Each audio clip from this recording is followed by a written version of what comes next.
Hello students, in the previous lecture we have studied about cell vacuoles.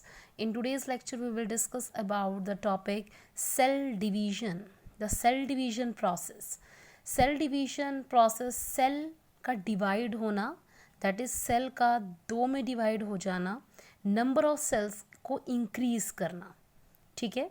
Cell division is if parental cell, this is parental cell having nucleus, cytoplasm, cell membrane. If this parental cell divide into two daughter cells, this is cell division. एक से दो में change हो गया है. This is cell division. During cell division ऐसा क्या process हुआ, ऐसा क्या event हुआ that results in two daughter cells. एक सेल दो में डिवाइड हो गया. That is न्यूक्लियस भी दो डिवाइड हुए हैं. न्यूक्लियस एक न्यूक्लियस दो में डिवाइड हो गया, प्लस जो उसका साइटोप्लाज्म था वो साइटोप्लाज्म भी डिवाइड हो गया. So in cell division there are two events, दो इवेंट्स हुए हैं. One is nuclear division, nucleus का डिवाइड होना. Second one is cytoplasmic division, cytoplasm का डिवाइड होना. जब न्यूक्लियस डिवाइड होता है that is karyokinesis.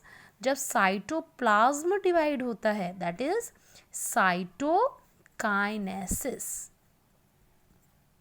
Kinesis means division, divide हो जाना, किसी चीज का दो में डिवाइड हो जाना.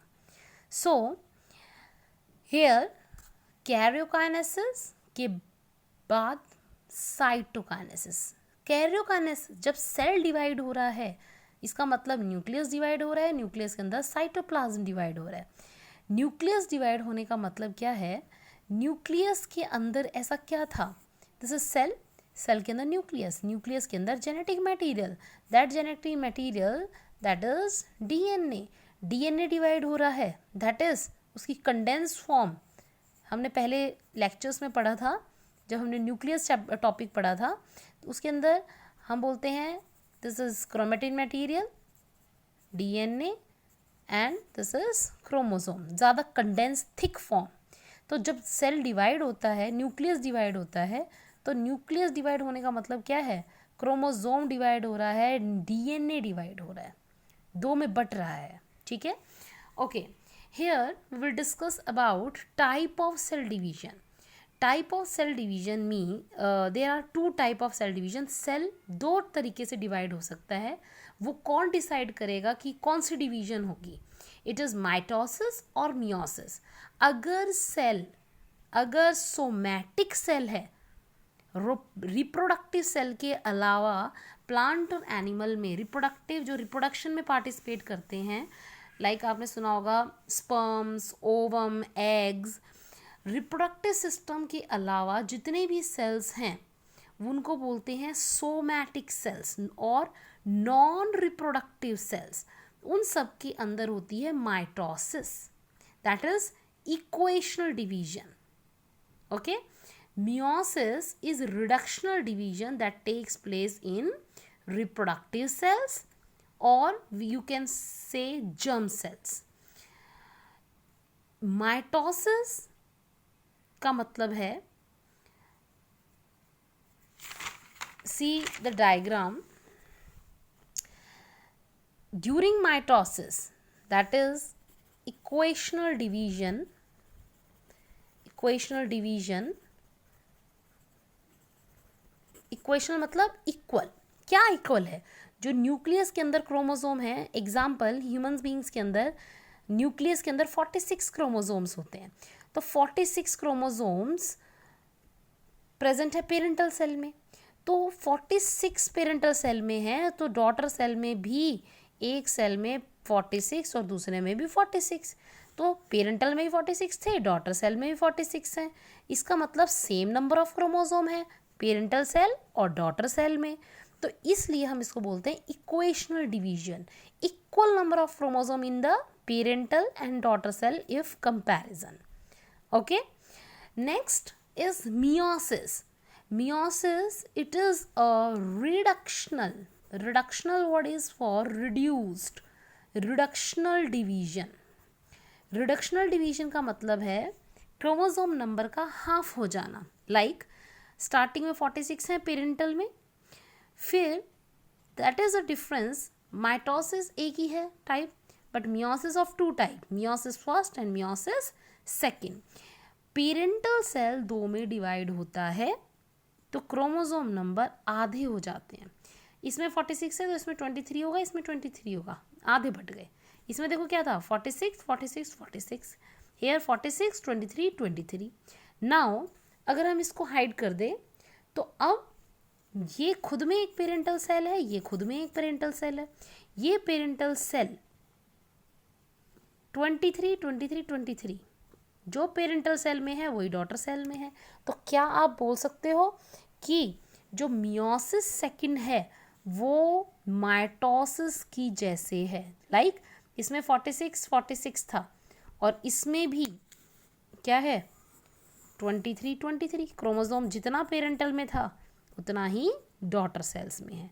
ये दूसरा सेल जो बना था उसकी डिवीजन। तो मियोसिस के अंदर 4 सेल्स बनते हैं बिकॉज मियोसिस 1 मियोसिस 2, और माइटोसिस में ओनली 2 सेल्स बनते हैं।